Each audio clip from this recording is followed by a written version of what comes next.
Okay, so again, speech and praise of Abraham. We got through that last time, and we got a pretty good start on the preamble from the heart, the first problemata. Let me try to find the exact page number where we left off. And someone can help me if you want. Let's see. I think we were like in the late 50s here. 58. We did that stuff, right? We did all that stuff. Talk about the old man, right? Losing sleep over the story of Abraham, right? Comparing it to the rich man giving up his possessions and how it doesn't really compare. This is, I guess, just to sort of refresh our memory, we're gonna retread some old ground. I believe we covered this last time. But let's back up a bit and then we'll continue. So this is the bottom of 58, where he says, what is left out of the Abraham story is the anguish, for I am under no obligation to money, right? The rich man who gave his money away, quite a feat, but not like Abraham. To a son, the father has the highest and most sacred of obligations. Yet anguish is a dangerous affair for the squeamish, so people forget it. Notwithstanding, they want to talk about Abraham. They talk, and in the course of conversation, they interchange the words Isaac and best. Everything goes excellently. Should someone in the audience be suffering from insomnia, however, there's likely to be the most appalling, most profound, tragicomic misunderstanding. He goes home, he wants to do just like Abraham, for the son is certainly the best thing he has, right? Maybe we should actually skip over all this, because I think we did spend quite a bit of time on this passage last time, right? He's, I think, emphasizing the seriousness of the story and the lack of seriousness that some people actually approach the lack of seriousness that a lot of approaches to the story take. That, you know, when the parishioner, when the congregation is just sitting there in church listening to the preacher give the speech about Abraham, you know, sacrificing Isaac, or at least being willing to sacrifice Isaac, it's kind of glossed over. And the reason for that is when we try to confront it honestly and directly and put ourselves in the place of Abraham and kind of really understand it from the standpoint of faith, it might make us quite squeamish, right? This is not an easy pill to swallow. And if we're really serious about it, right, somebody might actually take it the wrong way and go home and kill their kid, right?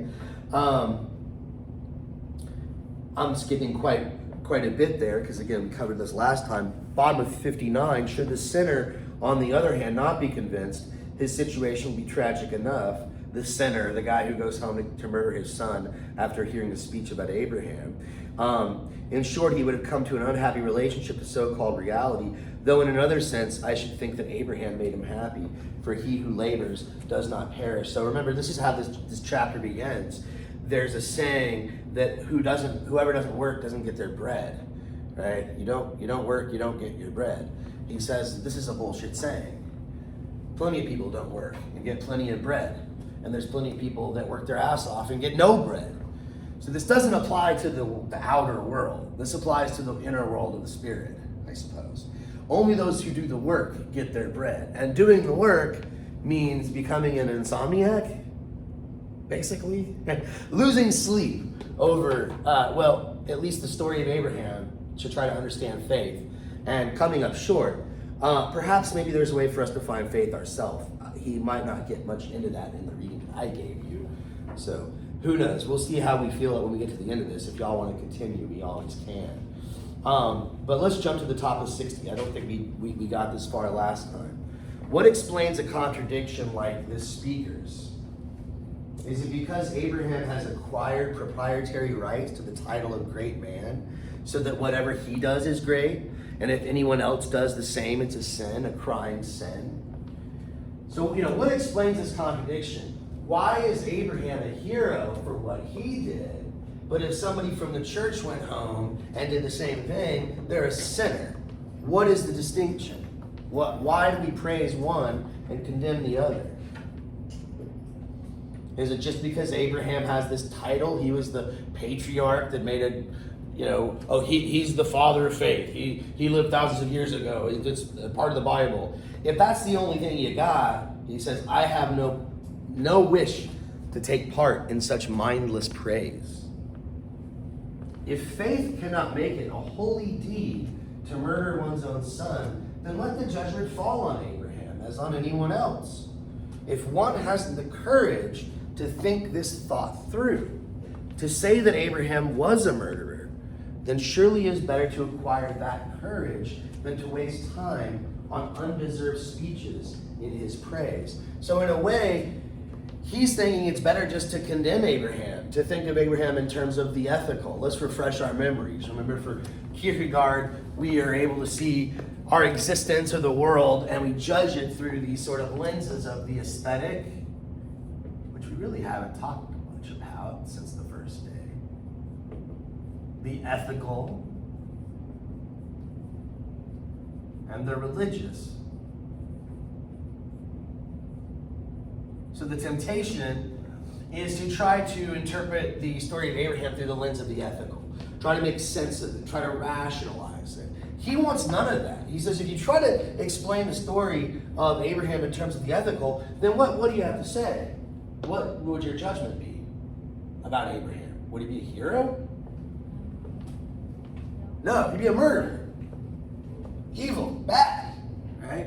You can only understand the story as him being, worthy of, emulating if you understand this as a story of faith, not of reasoning and ethics and sort of giving an account. That's why Johannes, the supposed writer of this, has to be silent. The ethical expression for what Abraham did is that he's willing to murder Isaac. The religious expression is that he was willing to sacrifice Isaac.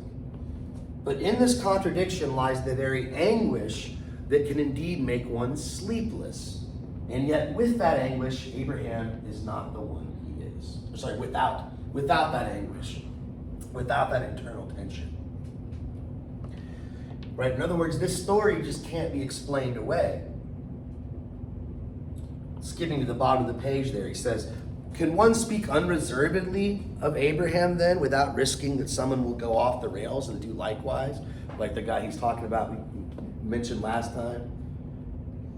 Unless I dare to speak quite openly, I will simply keep quiet about Abraham.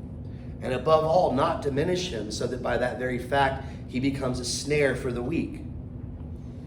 If one makes faith the main thing, that is, makes it what it is, faith is the main thing, then I imagine one might dare speak of it without the risk in this day of ours, which can hardly be said to outdo itself in faith.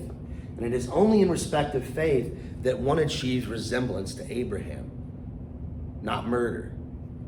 If one makes love into a fleeting mood, into a pleasurable agitation in a person, then one lays traps for the weak when talking of the achievements of love. Of course, everyone has momentary feelings, but if those were to be used as reasons for doing the terrible things that love has hallowed as immortal deeds, everything would be lost, both the achievement and those misled in this way. So we're not talking about a fleeting moment here. So not only can the story of Abraham not be explained in terms of the ethical, what he's saying in that last passage, not very clearly, honestly, to be frank, is that it can't even really be made up in terms of the aesthetic. It's not a fleeting passion that Abraham felt as he was going up Mount Moriah. Remember, the aesthetic, this is sort of the approach to life that's all about sex, drugs, and rock and roll. That's kind of oversimplifying it. Kierkegaard uses usually much more abstract terminology. He talks about how the goal of the aesthete is just to be, right? They just want to be. I just don't want to think about it. I don't want to overthink stuff. I just want to be in the moment. And there's a certain sense in which Abraham is in the moment, right? Faith is being transparently grounded. So there's this transparency of it, but you're also grounded in something. There's no grounding in the aesthetic.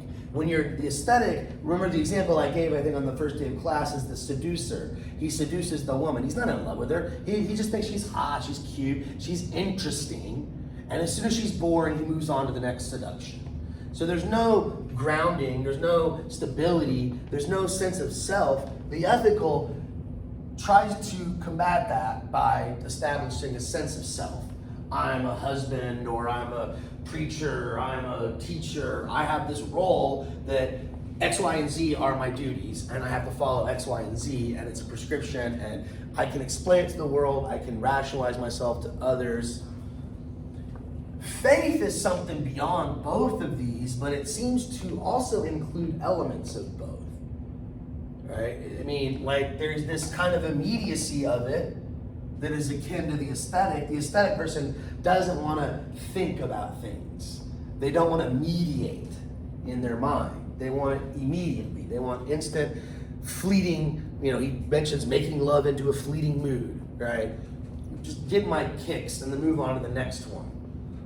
There's something like that in faith that it's visceral, it's direct, it's not something that I mediate, that I think about, but on the other hand, it's not fleeting. It's not, he stays with Isaac, he sticks with his faith, he doesn't go further, right? This grounds him in his life and gives his life direction and purpose without hesitation, without having to hesitate and think and rationalize and compartmentalize and all this sort of thing.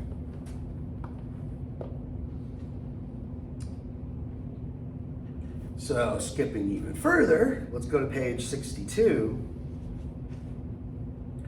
More on love.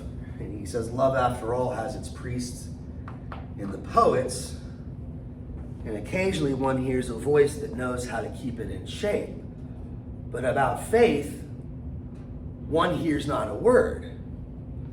Who speaks in this passion's praises? So don't get faith mixed up with love, I guess, the point here. Philosophy goes further. Theology sits all painted at the window, courting philosophy's favor, offering philosophy its delights. It is said to be hard to understand Hegel. Hegel, again, the German philosopher who is often considered Kierkegaard's arch nemesis. Hegel, who devised the system that explains everything, how it all fits together. All these categories complement one another. All these apparently contradictory philosophies are actually complementary to one another. They're not contradictory. You just have to see the whole picture. We have to see how the system works itself out, says Hegel. Existence doesn't work itself out so neatly, Kierkegaard wants to argue. So it's said to be hard to understand Hegel, while understanding Abraham, why, that's a bagatelle. Try reading Hegel. He is pretty tough, right? He's like famously difficult to read. It's pretty much Kant and then Hegel. Hegel's like the hardest. Did I tell you, he apparently on his deathbed, he said that only one person ever understood him, and he didn't understand. Only one man never understood me, and he didn't understand me. Right? He was talking about himself. So he says, look, Hegel, that's hard to understand, but trying to understand Abraham, impossible. Impossible. To go beyond Hegel, that's a miracle, but to go beyond Abraham is the simplest of all. This is, again, a recurring theme throughout the reading, to go beyond. He wants us to stick with things, stay with it, right? We all move on, right? Oh yeah, I'm Christian, Hindu, Muslim, whatever. What does that mean? Let me go visit this building and that building and talk to this wise man and that wise man. And we spend our whole lives trying to figure out what that means. Philosophy is an endless pursuit. Probably one of the reasons I like it. Another reason why it's annoying to a lot of other people, right? I like that endless knot, trying to always, never being quite finished. But some people are like, I want answers, right? But I think he sort of wants you to stick around. That sometimes we overcomplicate things, I suppose.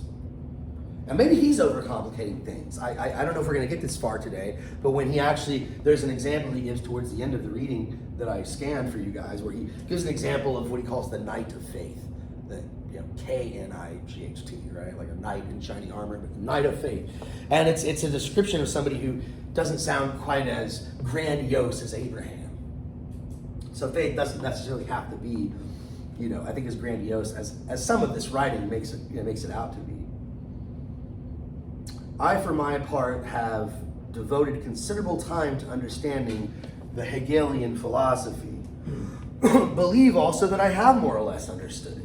Am rash enough to believe that all those points were where, despite the trouble taken, I cannot understand it. The reason is that Hegel himself hasn't been altogether clear. All this I do easily, naturally, without it causing me any mental strain. But when I have to think about Abraham, I'm virtually annihilated. Right? He loses sleep over Abraham. I am all the time aware of that monstrous paradox that is the content of Abraham's life. So again, faith, the religious, involves a paradox, a contradiction, the absurd. It's embracing the absurd. What's a paradox? Who's familiar? Not an easy question to answer, by the way. There's actually some debate in philosophy of what defines a paradox. But what do we normally mean by something's paradoxical? What a paradox? No one's familiar with the paradox? Like very complex? Well, typically the explanation is that we live in a complicated universe, so that's why paradoxes seem to be true, but they're not. They can be resolved. A lot of philosophers, like especially Bertrand Russell, who we're going to touch on a little bit, he thinks that all paradoxes are just they're on the face of it, they're a paradox, but if you explain them, they're not really paradoxical. But a paradox is basically a statement of truth that is contradictory. Like what's the saying? To prepare. What is it? To prevent. To have peace, you have to prepare for war. Something like that. I'm like brain dead all of a sudden. Can't think of any paradoxes. I love the liar's paradox. That's a good one. I always lie. Is that true? Everything I say is a lie. Is that true? It's true. If it's true, it's false. If it's false, it's true. That's that's the famous liar's paradox, right? It's like both true and false, or it's that kind of thing. Faith involves some sort of paradox. Like he's going to sacrifice Isaac, but he's also going to keep Isaac. How does that work? That can't be resolved in any ethical, rational terms. That's a paradox. That's absurd, says Kierkegaard. He believes in the impossibility, and he gets it. I mean, in the story, he literally gets it because he doesn't have to kill Isaac. But what does this really represent to us? What does this mean about faith? How is this a lesson to us? How are we supposed to emulate Abraham? This is not really that clear yet. So the paradox would be he loses them physically but keeps them spiritually, in a sense? Yeah, but I think though even then I think he gets both, because it's like he keeps them both spiritually and physically, right? Because God doesn't really make him sacrifice Isaac. He gives him back. He says it was a test. There's a ram instead of Isaac. You get to keep Isaac. But I think though, even if he would have lost Isaac, like even if he would have had to make that sacrifice, that somehow that would have still been true. God said you're going to be the father of many nations. Through Isaac you will be honored, or whatever the saying was. And he's like, I don't know what God meant by that, but God can do anything. Anything's possible. So I believe on the basis of the absurd. Right? And I'm going to just, so I guess I had to kill Isaac. Maybe he'll resurrect him and bring him back to life. Or maybe spiritually, Isaac, like that sacrifice will inspire nations or whatever. Like the prophecy will be fulfilled, right? I will get my Isaac in some form, right? And I'm not going to give up on that. There's a distinction between this though and what Kierkegaard is later going to refer to as resignation, because there's this sort of this very important detail that he's kind of mysterious about. I've always had trouble kind of wrapping my mind around it. That to get to faith, one has to first sort of go through this resignation, right? That like Abraham sort of knew all was lost, but kept faith. He sort of held both of those contradictory views at the same time, however impossible that might be. But again, it's not clear how we're supposed to read this. I think the easy way to read it is that in order to arrive at faith involves concentrating your entire existence into one wish, one thing, one purpose, and becoming aware of what that is, establishing that relationship. And so when Abraham goes through this trial and he walks up that mountain, there's this moment of clarity.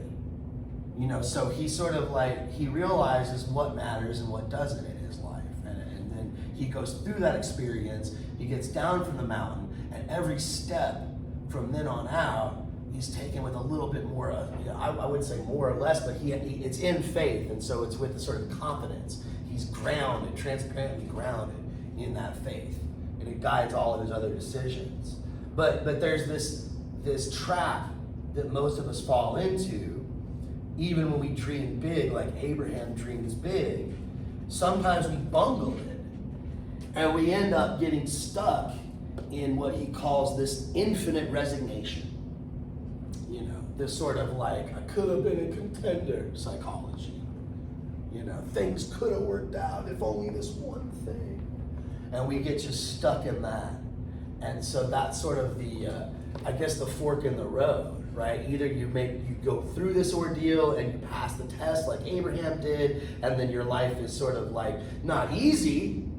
Faith is one of the toughest sort of existences to live, but it's passionate, it's meaningful. So you get the passion and the excitement of the aesthetic, but you also get the meaning and the depth of the ethical sort of together in the religious life. But one has to go through that ordeal and come out the other side the right way. Otherwise, you're going to end up in this sort of infinite resignation. Maybe I keep using that term, might as well write it down. We haven't got quite that far in the reading, but we're getting there. So, you know, we want to come out the other side of this ordeal as a knight of faith, but this is not easy to do. This is tough stuff. Most of us end up as knights of infinite resignation.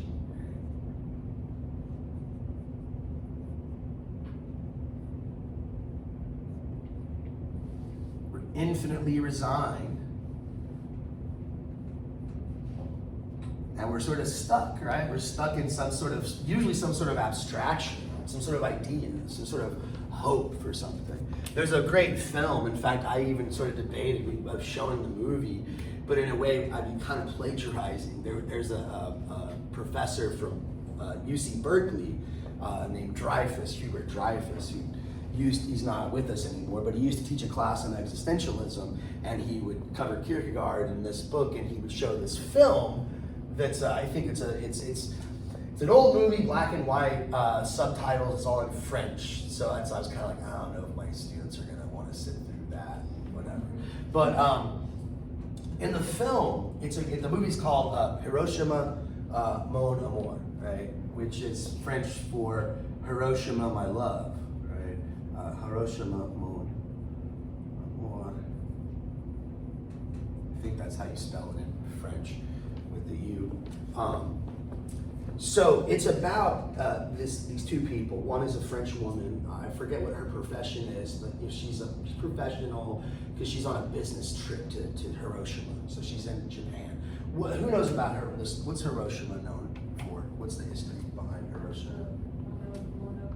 It was bombed, right? It was one of those sites that was bombed by the atomic bomb in World War II. So the one of the characters is a woman. She's a French woman who's visiting there for business. She has an affair with this Japanese man who lives there, and he's an engineer, a civil engineer. And this is sort of, again, I'm ripping this off from Dreyfus. I don't want to take credit for this, but this old professor, he makes this argument that the Japanese man is a knight of faith, where she's this sort of knight of infinite resignation. Why? Well, her story is this: during the war, she was in France during World War II. And she lived in a small village. The name of the village was Never. Never.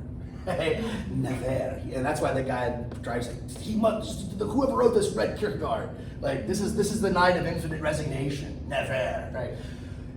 Her village is, it's occupied by the Germans, right? So the Germans took over like half of France during the war. And while the Germans were occupied, she fell in love with a German soldier. And so she had this affair. She had to hide it from everybody, right? But she fell in love with this German soldier, and he would take her to the beach, and he would tell her, when the war's over and we win, I'm gonna take you back to the Black Forest in Germany, and we're gonna have a big family, and it's gonna be really, really great. Well, the day before that they're liberated, he's shot. The German soldier is killed and shot on the beach, and no one knows who killed him. Probably just some French resistance fighter. So her love is murdered, and the next day, they're liberated. And so everyone is celebrating. They're like, we got rid of the Germans, we're free. And she's like, I just lost the love of my life. So this sort of contrast is just too much for her. She goes insane. They send her to, the mental ward in Paris or whatever, and her whole life, and now she's in Japan in some business trip having an affair. She's now married to some French man, she's got kids, but it's sort of like, it's a substitute for what could have been, right? She's always thinking about what could have been. How could I have, if I would have lived with him, and now I'm just settling. Now I'm just sort of like, I'm gonna be a good mom and do what's right, and have family, but I have an affair with the Japanese, they're not gonna fight. She's French, it's part of the culture, whatever, right? No big deal. The Japanese guy, on the other hand, he was out of town when his family was killed, right? They were bombed, they all died, and this guy, he lives his life like crap, like, geez, what am I gonna do with myself? And he finds meaning in rebuilding the city, right? He becomes an engineer. He's like, I see my family and I can't let this destroy me. And so he lives through that loss instead of letting it hold him down like she does. She keeps talking to him about this love, and he's just rolling his eyes at her like, I lost my wife and my kids, and I still live, and you're here just making excuses for why you can't live, why I can't do this because this happened and that happened. And he's, he lost his Isaac, but he didn't, I guess, in a certain sense, right? They gave, everything he does now has meaning, purpose, weight, and he feels like his life has purpose, right? Whereas she's like, never, right? It's never gonna have meaning.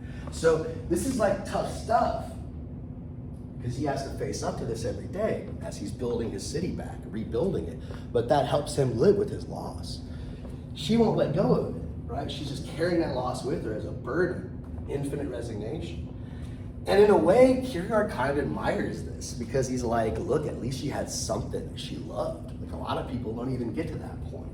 But that's the sort of danger here. There's this kind of like bifurcation, right? Where it's like,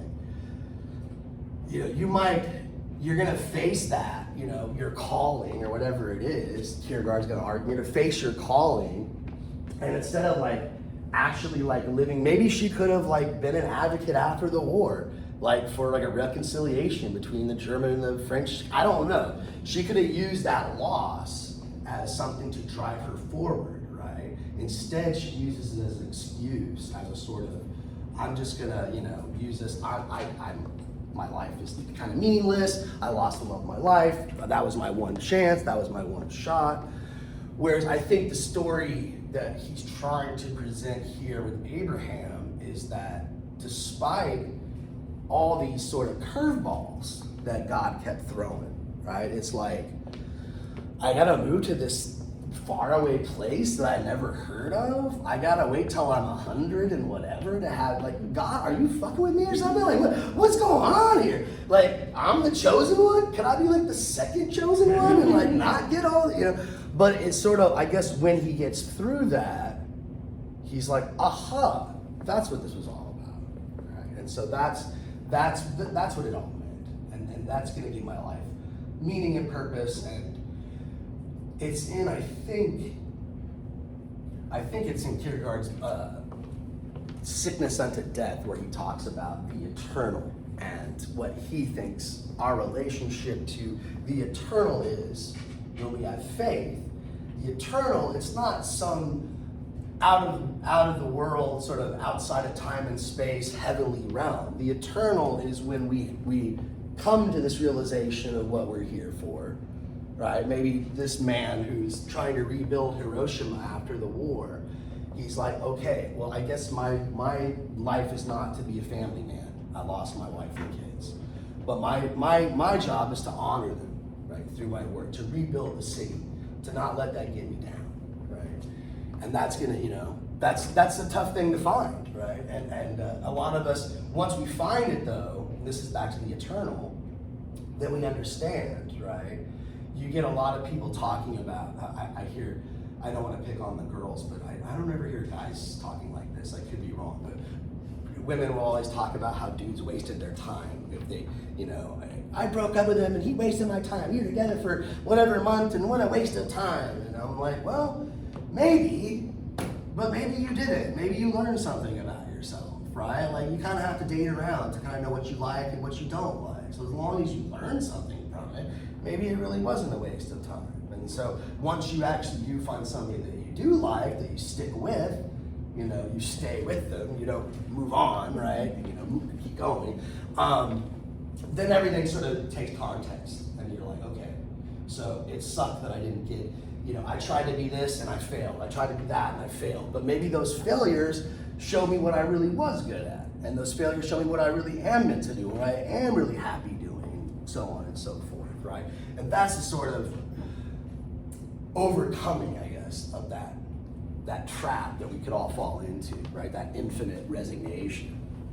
But it's like he says, he's like, it's as close to faith as you're gonna get, right? Like it's not quite the ethical, it's not quite the aesthetic, but it's still despair. Remember we talked about, you've got these dichotomous relationships that are revealed when you take on these perspectives, right? The aesthetic, everything is either interesting or boring.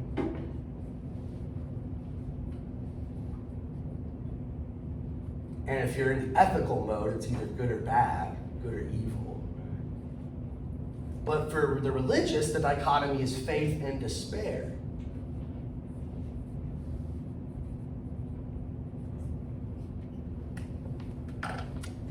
So the infinite resignation is a kind of despair. It's still in sort of a religious mode. It's still sort of like, there's something for me, it's unique to me. It's, if I'm the woman in the movie, it's the German soldier and the family, and it never worked out. That's what I was supposed to do, and I failed, and it sucks, and now I'm doomed. Never, right? That's sort of despair, right? But that's delusional, says Kierkegaard. That woman has something that could give her life meaning, right? Maybe it's not her family. She doesn't seem that all attached to them, at least in the film, right? But there's something she could do that could give her life purpose, but yet she resigns herself as like some monk in a monastery. Like, what's his name? Dante, the one that wrote the Divine Comedy, Inferno and Purgatory and all that stuff. Apparently that poem was dedicated to this, Beatrice, I think was her name. And, he's like, well, I can't love her, I'm a priest, so I have to be celibate. And this poem will be sort of a, maybe Dante was, infinitely resigned, right, to his fate as this. But for Kierkegaard, no, faith is something that, it's not an abstraction. Again, think about this woman. Her whole life is an abstraction now. Because, now this woman in the movie, she's thinking the thing that never happened. Right? Getting married, moving to Germany, having a family in the beautiful Black Forest of the southern, that never happened. And now it's just an idea that she keeps dwelling on. I hate to pick on people I know, but there's a friend of a friend of mine who, he grew up like I did. He grew up in San Antonio, but he's originally from Alabama. And the guy would never shut up about, I'm gonna move back to Alabama someday, and I'm gonna go back to Mobile Bay, and Alabama this, and Alabama that. And it's like, dude, just shut up and go to Alabama. I was like, you haven't lived there since you were like 8 or 9. You don't have any friends there. You got one aunt that lives there. I was like, it's just this dream you have that you're when your life sucks, it's just, oh, Alabama.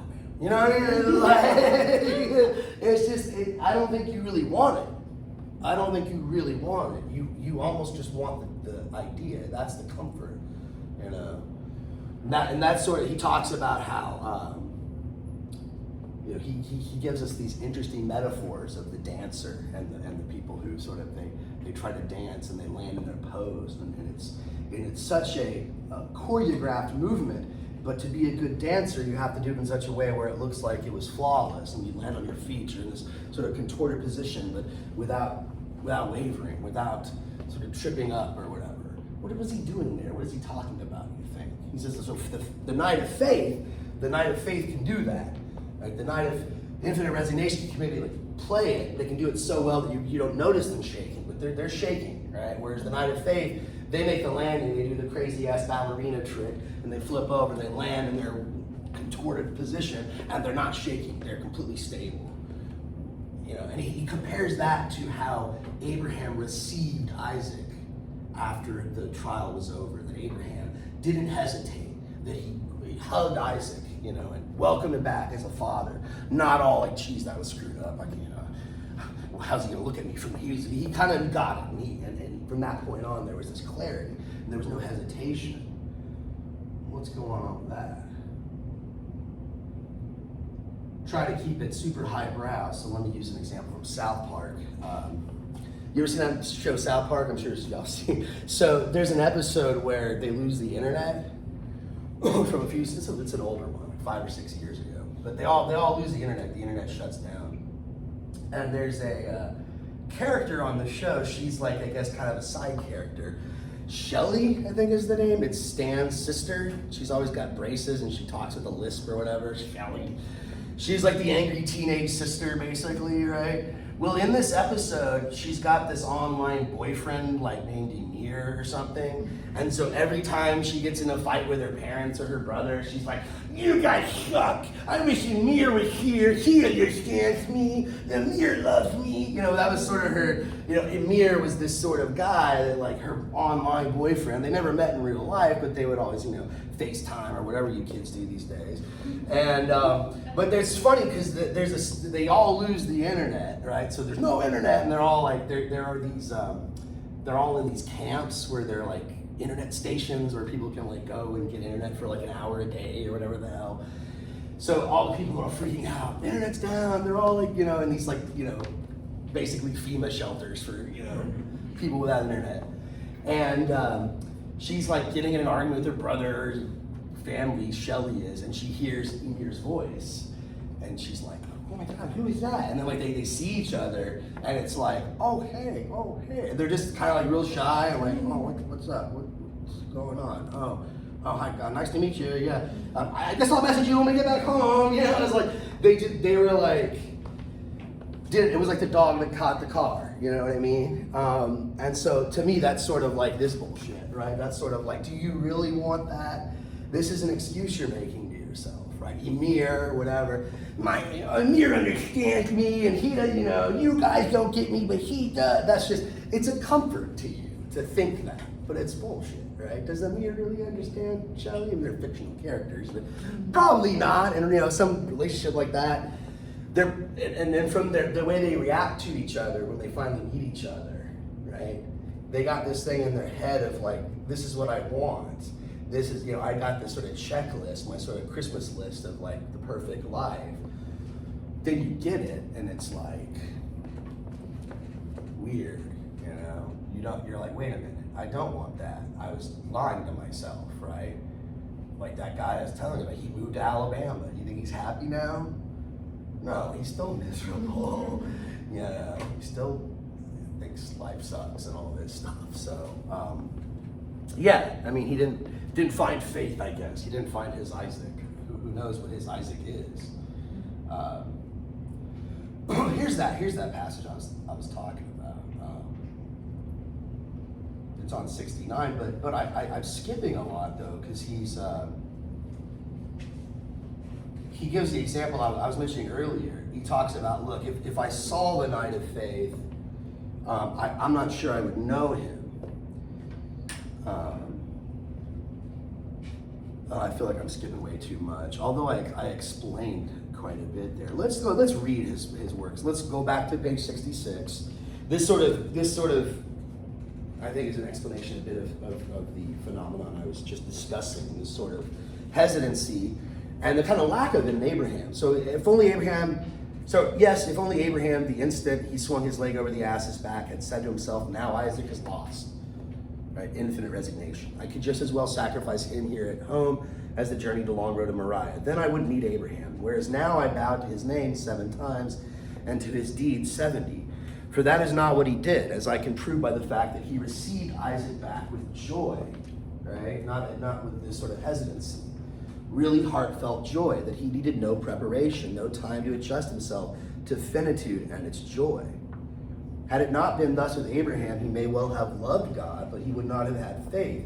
For he who loves God without faith reflects on himself, while the person who loves God in faith reflects on God. Right, so I guess, again, back to that film, the Japanese man, the engineer, his relationship to God is one of, look, my family's gone, I've lost them, but I haven't if I build back, right, in a way, right? This is the way to honor them, right? And it's a way to move forward. It's not a way to resign myself into this sort of, inactivity and lack of passion. Skipping that next paragraph to the bottom of 66, he writes, Abraham I cannot understand. In a way, all I can learn from him is to be amazed. If one imagines one can be moved to faith by considering the outcome of the story, one deceives oneself and is out to cheat God of faith's first movement. One is out to suck the life wisdom out of the paradox. One or another may succeed, for our age does not stop with faith, with its miracle of turning water into wine. It always goes further. It turns wine back to water. Would it not be best all the same to stop with faith? And is it not disturbing that everyone wants to go further?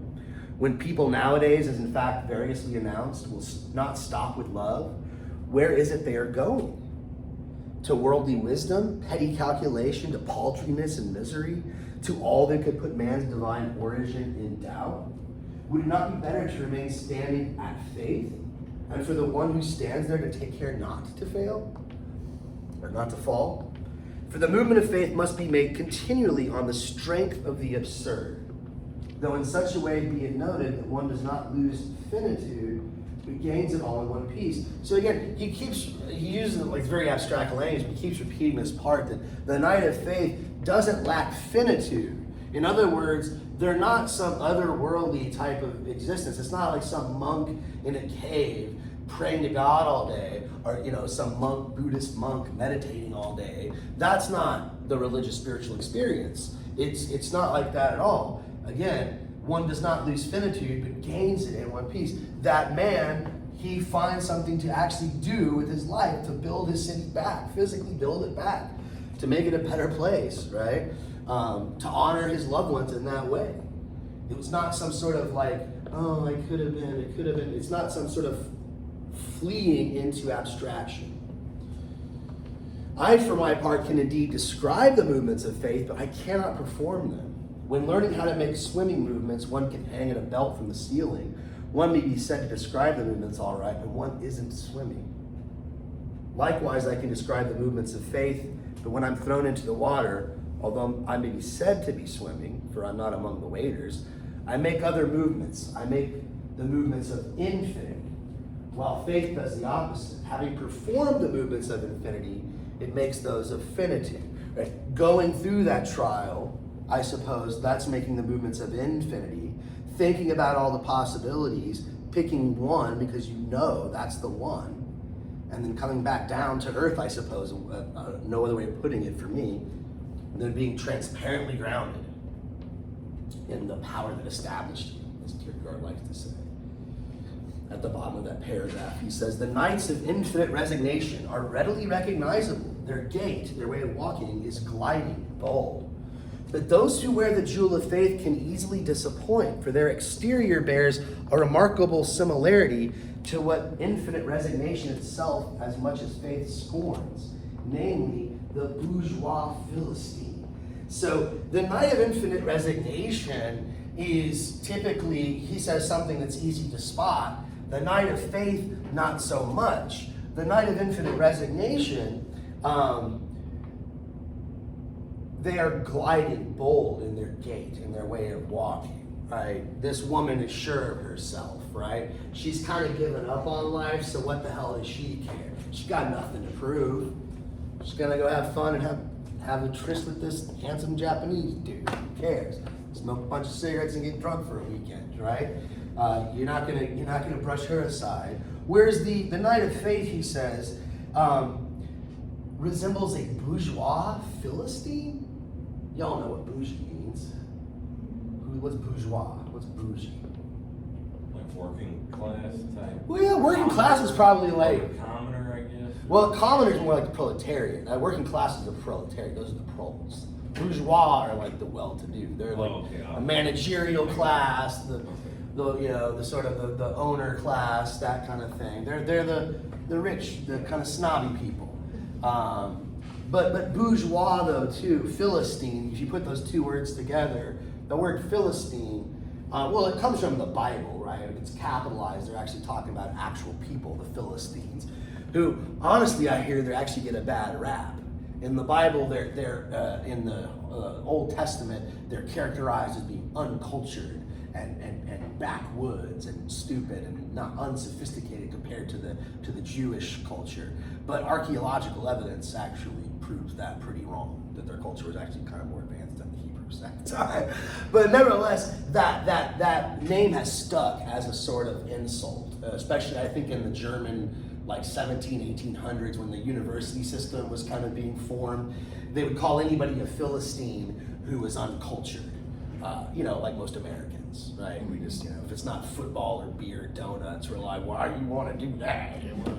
Art? What the hell's that all about? Like that's a Philistine, right? So like the Knight of Faith might kind of look like just some dunderhead Philistine, it's not necessarily some like amazing, like the architect engineer dude from that movie.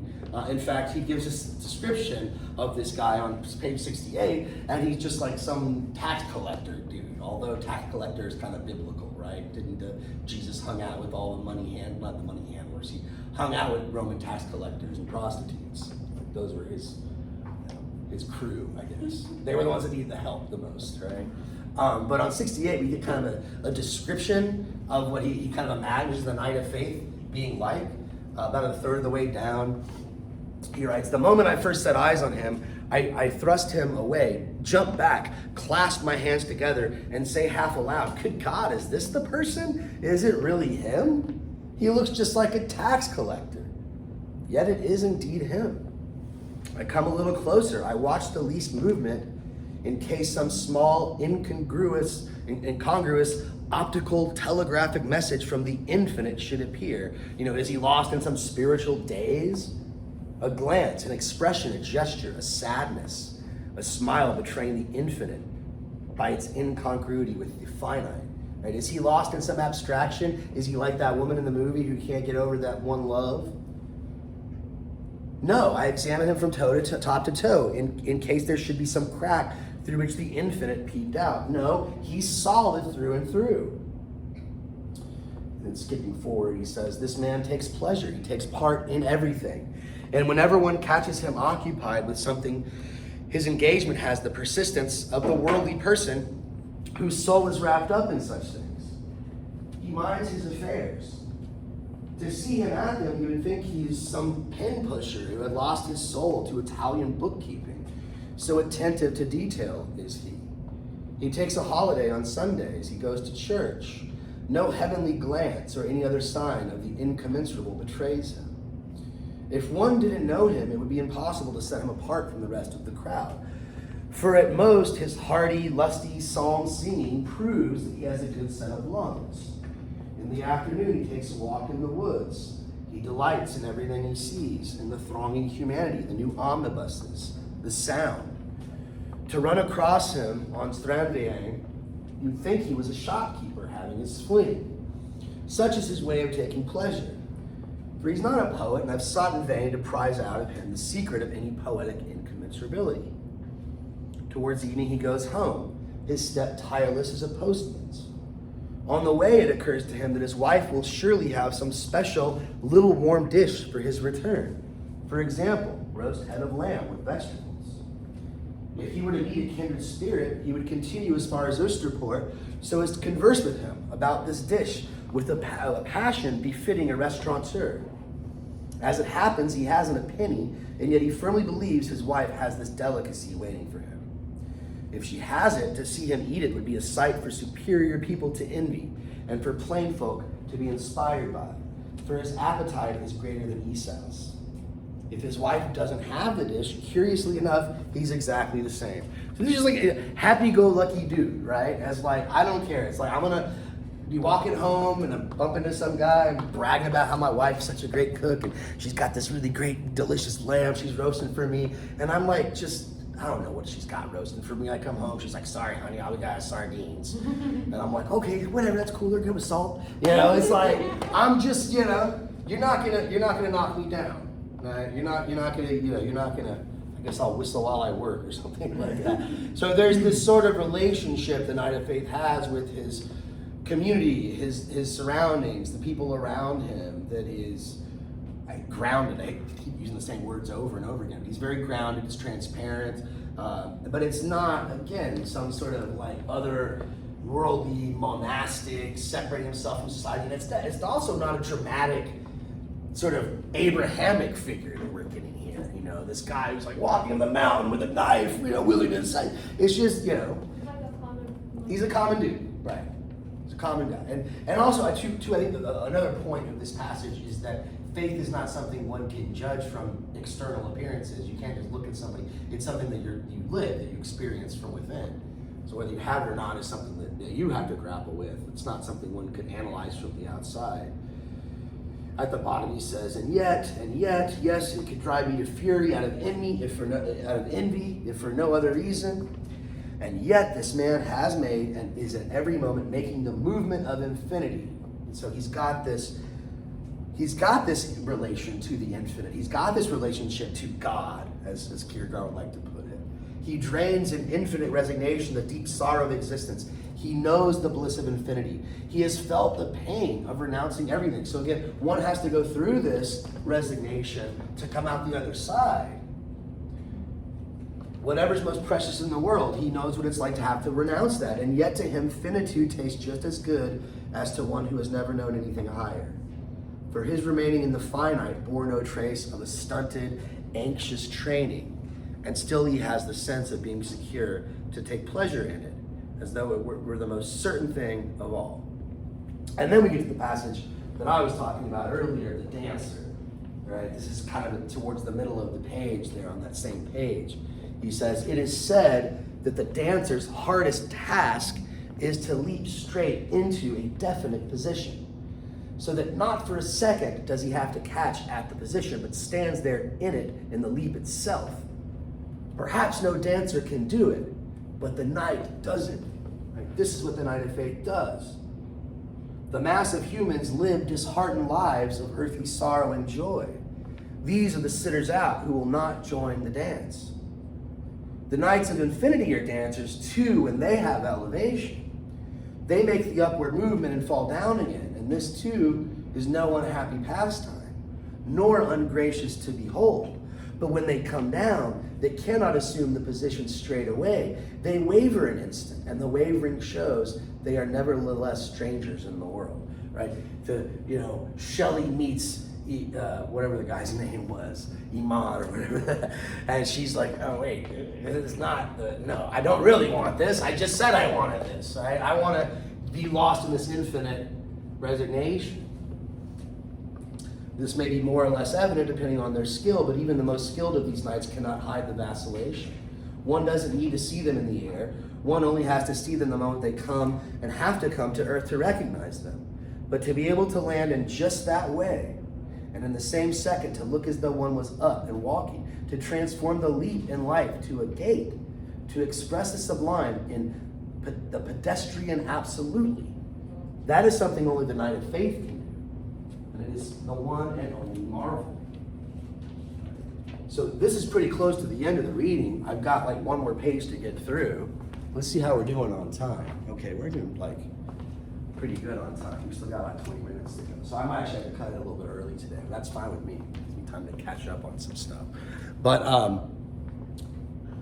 what do we got here? We've got this very brief, I guess we've been spending almost 3 weeks on it, but a very brief sort of analysis. I hate to use the word analysis because that sort of makes us think of the ethical. Examination, questioning of what does it mean to have faith? And the more that we try to uncover the truth about faith, I guess the more mysterious it becomes, right? Now we've arrived at this section where he keeps reiterating the point that faith involves a sort of paradox. right? That Abraham believes in virtue of the absurd. I guess the tax collector on the way home to his wife absurdly thinks he's going to have a lamb, even though he has no penny to his name. Right? He should be completely freaking out because he doesn't have any money and he doesn't know how to pay rent. But it's cool, right? In a way, I don't know if I like that because that kind of makes him sound like a schmuck. You know what I mean? And in a way, like maybe that's like the Knight of Faith. He says you can't see them from the outside, but perhaps they would look like a schmuck to some people, depending on what their, what is their faith and what drives them or whatnot. But, certainly, I don't know how, Kierkegaard, probably what he would say is that, of course, people that feel that way aren't Knights of Faith themselves, right? And perhaps these are just more or less just different versions of despair, which I want to get into this more, but I feel like if I do, I'm going to unlock a Pandora's box, and we're going to be here a lot longer than I planned. But this is what we're going to do next time. We're going to reiterate some of the points that we covered today. So if you haven't already, please finish the reading, the Kierkegaard reading. We're going to go over some different ways that, this is sort of, I guess, a sketch of one possibility. In a way, sort of the best possibility that you could actually ask for. If you're going to be in despair, I guess this is the closest thing to faith that you can get, is infinite resignation. But there are other forms of despair that might be even more common than this. And so even though it's not really in the reading, I'll cover that a little bit more in class next time, I guess on Wednesday at 11:30, our Zoom meeting. So we'll cover that. Then there's a few more things to do with the reading. We'll see, I'll maybe take a vote on it, see if you guys want to read a few more, maybe like half of the next chapter of Kierkegaard, or if you just want to move on. We can move on, we can go and read that article by Bertrand Russell. But we'll deal with that next class. We'll see how we feel when we get to the end of all that stuff. But there's a quote here, maybe this is a good place to end, that I didn't give you this. I did not give you this quote. This is actually the very first sentence on page 72. So it's right after the end of your PDF file. He says, the Knight will then, if the Knight goes through the movements of the infinite and they make it on the other side, they get through infinite resignation and they arrive at faith, the Knight will then, in the first place, have the strength to concentrate the whole of his life's content and meaning of reality into a single wish. So this is the one thing for me that, as much as I admire Kierkegaard, I find this a fascinating reading, I find the most trouble getting on board with, because he seems to insist, I wouldn't even say seems to insist, pretty obviously insists, in this reading and in other writings of his, that faith involves a very singular motivation. So for Abraham, it's Isaac and being the father of many nations. For the character from the film that I mentioned, it's rebuilding Hiroshima, right? Rebuilding his community after the devastation of the bomb, right? So there's that one guiding thing that sort of gives your life meaning. That's what your relation to the eternal is, right? When you find that maybe you had all these horrible relationships and you're like, why did I do that? It was a waste of time. It was a waste of time. But then you find that one you love and you appreciate them in a way you wouldn't have appreciated them if you didn't have all that stuff. And so that one person or that one relationship or that one job or whatever it is you find that single wish, as he puts it, and that's what gives meaning to your life. So you concentrate on that one thing. You've got other approaches, I suppose, to life. Can't you have a more, I feel like this is, I'm trying to think, what is the term in economics? You have to diversify your portfolio, I guess. But I'm thinking maybe too much in terms of the ethical. If I try to diversify, what does it mean to diversify your portfolio? Have money in the bank, stocks, real estate. Yeah, you don't want to invest all your money in gold, or all your money in silver, or all your money in energy or oil, or all your money in cryptocurrency, whatever, right? You want to have a little bit here, a little bit there, maybe like 10% in risky assets, and maybe like 50% less risky, whatever, right? So you want to sort of hedge your bets, it seems like, life can be, don't you want to diversify your life portfolio? Like maybe you have some things you're more passionate than others, but to say that like there's one thing in your life and all other things in your life get meaning from that one thing. Maybe. Kierkegaard would probably say if you're diversifying your portfolio, you're selling yourself short. Like there's one thing in that portfolio that you would want to put all your money on, but you won't do it. You're being a pussy, basically, right? You don't have the balls to do it, right? And he kind of gives you, he's like, look, it's hard to do that. Like it's a risk, right? Because what happens is when you put all your eggs in one basket and you lose everything. So, but you have to be willing to do that. And I guess the idea is too, like, even if Abraham would have lost Isaac, he wouldn't have lost Isaac. Even it's like the lady from the Hiroshima. Right. That offered like money on that one guy, and it didn't work. And so now she's like, oh crap. Now I can't get any meaning anymore. My one chance is over, right? But I mean, you could argue, at least I think Kierkegaard would want to argue, he put his eggs in one basket and he dealt with it. Even though he lost his family, he found out that like he's still going to get meaning, and he'll be able to celebrate them and honor their memory through his work and try to rebuild his city that he loves, right? And try to move past that. And he feels like, it's a dishonor to them. You hear this from people, like who lost someone they love.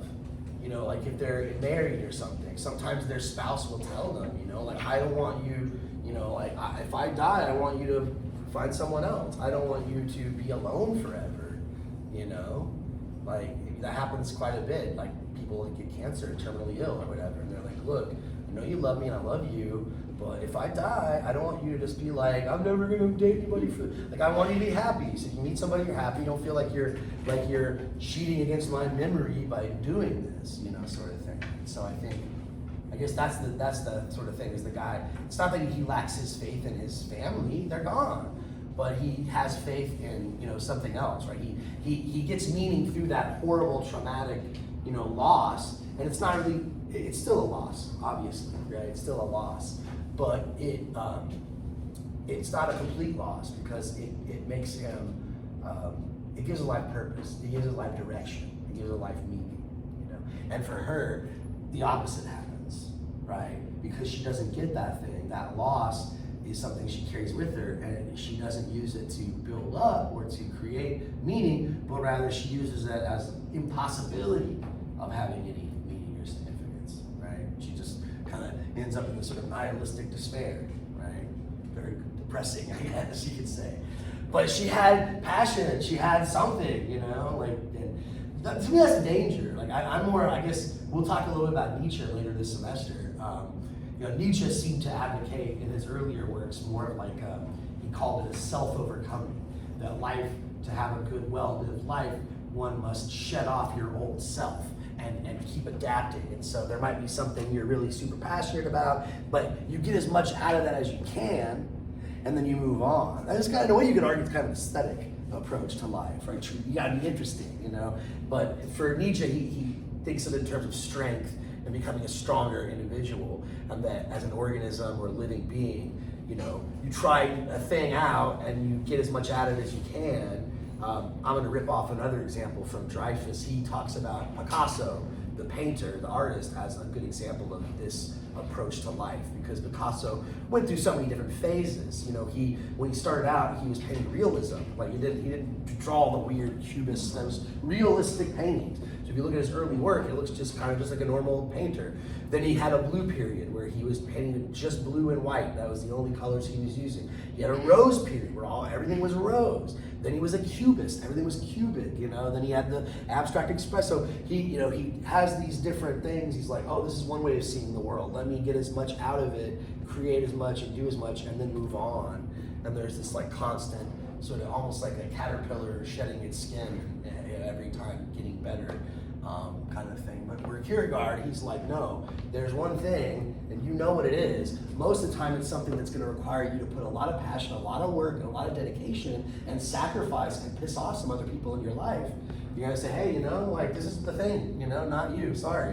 You know, and I know you want me to be a lawyer, but I want to go open this food bank or whatever. I know that, you know, everybody in my family's a lawyer, it's a lawyer family, but I want to be a lawyer. I want to help kids, or I want to go read kids' books in the hospital, or whatever the hell. There's this thing that for me makes me feel like I'm doing something meaningful, or this or that, and you might alienate certain elements of your life, but again, he's gonna say, you know it's there, you've got it, and some of us are just too afraid to sort of like, to do it, because it requires us to give our best, right? To sacrifice our best, like Abraham was willing to do.